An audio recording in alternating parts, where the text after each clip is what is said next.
Hi guys, Arthur here from Homeowner DIY. In this video, I'm going to be addressing a leaking valve that is an isolation valve for a radiator. Now, this is on the heating system. Based on what I see and how old the house is, I believe this valve is quite old, so this is going to more than likely be on the old school side of things, where there's packing instead of rubber O-rings or rubber gaskets. But with that in mind, we'll look at our setup. Or this is our setup. So this is the leaking valve here that is leaking from the stem. Now I believe that this valve is a gate valve and not a glow valve. The reason is that the body here, it doesn't have a ball type of shape like a sphere, opposed to a gate valve that has a door that opens and closes. Now, because I think this is a gate valve, and based on the age of the valve, what it looks like is probably 40 or 50 years old. I think this valve doesn't have O-rings, but it actually has a packing inside, but we'll see what happens when we get there.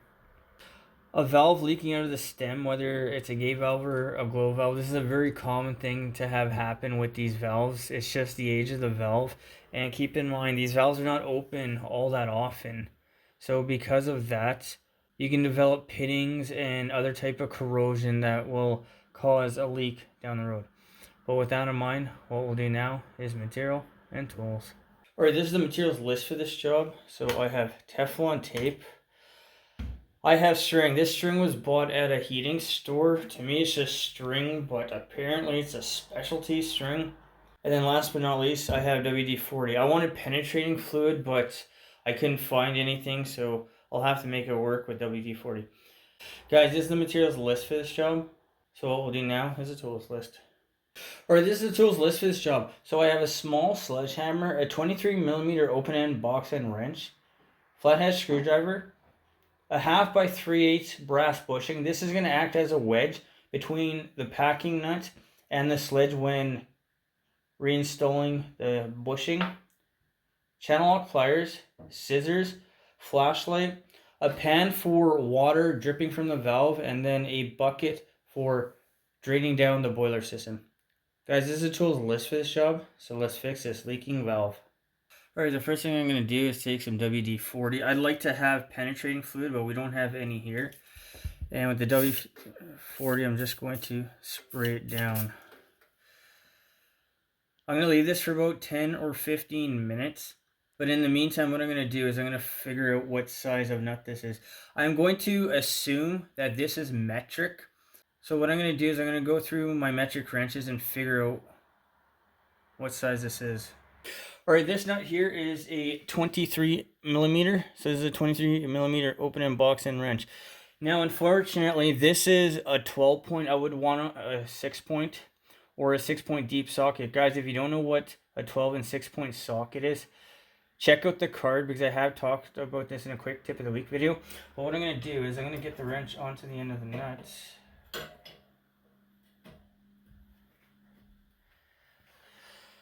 Alright, with that there, I'm going to lightly tap this down and see if I can crack this thing loose. Now, it may be rusted together. I don't know. We'll see how this goes.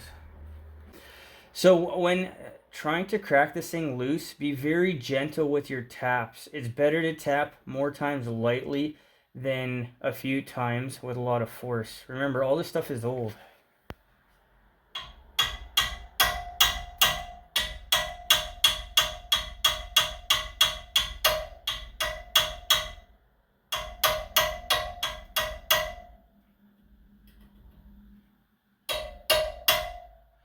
Alright, so the nut is moving. So what I'm going to do now is I'm going to go down, shut off the system. Now, this system has been leaking for a little while now, but there's still roughly, I don't know, 15 pounds in the system. But I'm going to go down, shut down the water supply to the system. I'm going to open the drain at the boiler just to dump a little bit of the water out of the system. So this here, this is the very top. So by draining just a little bit of water, that should have it where you have a minimal water seeping out once you undo the nut. Alright, so on the system, this is our water main that comes from the street. And then it comes up to here, And this continues on for the domestic. Now, the system is so old, it doesn't have a backflow preventer or any of the safety devices that you have nowadays. So where water comes up to here, this goes to somewhere else that's unrelated. So we'll shut this off. Okay, water's been shut off. This is the feed for the heating system. Now, technically, you can let the system drip out for the next little while, but I don't have the time to do that. So what I'm going to do is I'm going to drain the system at the bottom of the boiler. Okay, so right there is the boiler drain, and then you see all the hoses. That's the end of the hose right there. So what I'm going to do is I'm just going to grab a bucket and take the end of the hose, put it into the bucket, and drain down just a little bit of water. Remember, where I'm working is at the very top of the system, so you don't need to drain a whole ton of it out. Okay, this is now into a bucket, and then what I'm going to do is just open this valve.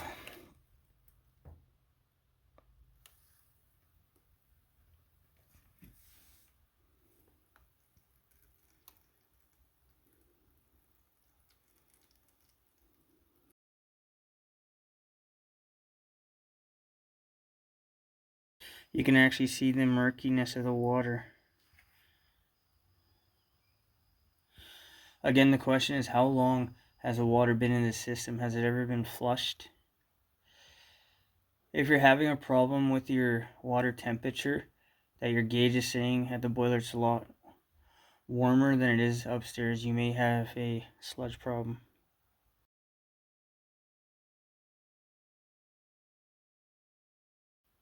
Okay, so I'm going to stop right there. Like I said, since I'm working at the very top of this system, I'm hoping this amount of water will be enough that I'm not going to have an issue with water constantly dripping. Now, also looking at the valve, the shutoff valve, it's a ball valve, so it's a newer valve. So I'm hoping that it's holding tight. All right, with the system a little bit drained down, we can unscrew this.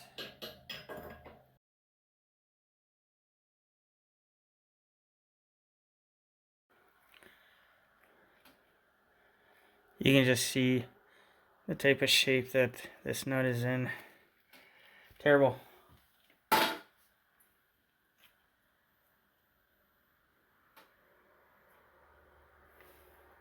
Alright, with the packing nut removed, there is a bushing right here that needs to be slid outward. So you can either take a small flathead screwdriver, something smaller than this, put it on the ring, the indentation, and try tapping it off, or you can take channel lock pliers, which I'm going to do, and slide it off.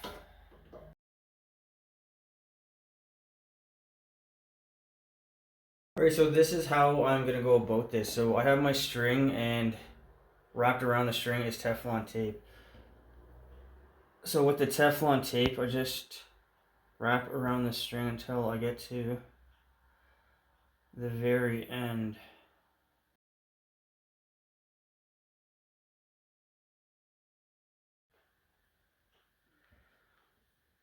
Alright, just like that. Alright, so this is the old packing that I'm going to push back in.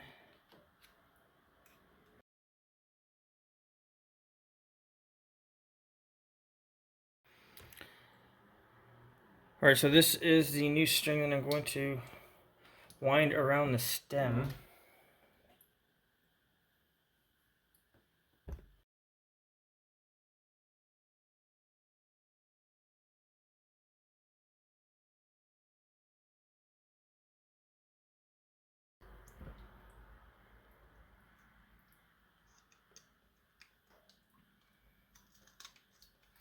And now I'm going to wrap this up with Teflon tape.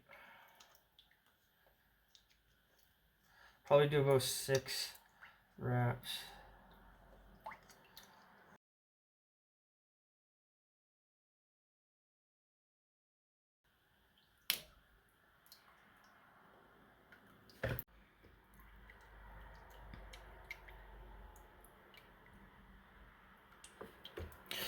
Now with the flathead screwdriver, I'm going to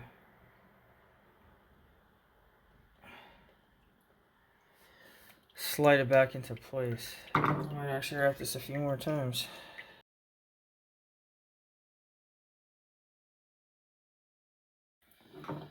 Alright, now slide it in.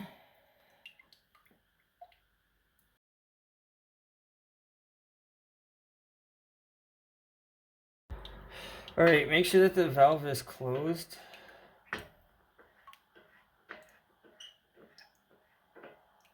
Okay, so now it's closed. Shove it the rest of the way in. And now with our bushing, we'll put that back on. Now with the nuts, we'll put the back side of the nuts onto the bushing. And now I'm going to use a 1/2 by 3/8 reducer. And then I'm going to lightly tap the bushing into place.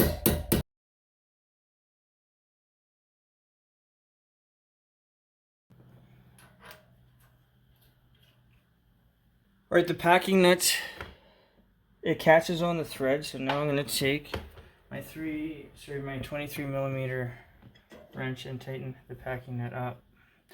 Now you're going to tighten this up until you feel resistance. As far as I know, I've never heard of any torque for a packing nut.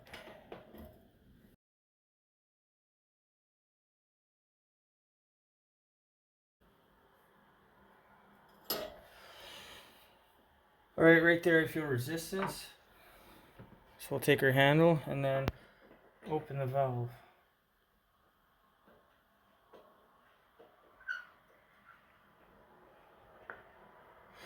So that is all the way open, and then give it a 1/4 turn back. And then tighten the packing nut up, maybe a 1/4 turn. Okay. Alright, what I'm going to do is I'm going to go back to the boiler. I'm going to repressurize the system. And we're going to do our first check for leaks. Alright, it's been about a 1/2 hour. I don't think this valve is holding tight. That's why water was constantly dripping out. But what I'm going to do is I'm going to crack the valve open. And now I'm going to let the system slowly fill up, and then we'll go check for leaks. Alright, with the system pressurized to operating pressure, right now it's dry. What I'm going to do is I'm going to go and kick on the system and let it run for a bit. The reason I'm doing this is because if there's a problem later when the system is running, I am not going to be here to fix it, so I'd rather just do this now and get it out of the way, just in case there's any problems. At least I can fix it. But with that in mind, I'm just going to assume everything here is now fine. So what we'll do now is an overview of this job. Alright guys, so that concludes this job. I had a weeping leak from the packing nut, so I went back and I tightened it a little bit more. If you have a small leak, the first thing that you're going to do is try to tighten up the packing nut and see if that's going to fix the problem. Otherwise, I bought string from a supplier. I don't know what's great about this string. And then I wrapped Teflon tape around it. I wrapped the Teflon tape and string around the stem, and then I wrapped Teflon tape around that to make a big bundle. And then I used the bushing and packing nut to jam everything back in. I will go back later and check again. Like I said, on this job, I want to do an actual live test of the heating system because it's easier to fix this now than after when I'm gone. Otherwise, when it comes to old stuff, I've said this so many times before, take your time, be patient. And this is about finesse. It's not about aggression. It's very easy to break something. I tried to find replacement packing nuts, and of course, they're not available anymore because this valve is so old. I'd really like to replace the valve, but in this case, I don't have the time nor the resources to do that. The time on this job. The time was about 2 hours. I still have to do a final test, but you can expect, depending on the level of corrosion and how hard things are to take apart, I'm going to say with test, ballpark about 2 hours for something like this. The cost of this job. The cost was about $5. That is for the string and Teflon tape. Otherwise, like I said, these old valves are designed to be serviceable. So thought was already taken in mind how you're going to take it apart, and that was the great thing about the older era of stuff. And not everything was designed to be replaced right away. It was designed to be serviceable. Guys, I hope you enjoyed the video. I hope you learned something. I hope something here is going to help you if you have to deal with a leaking valve on your own. Guys, so awesome. Please hit the like button, subscribe, and I'll see you on the next project.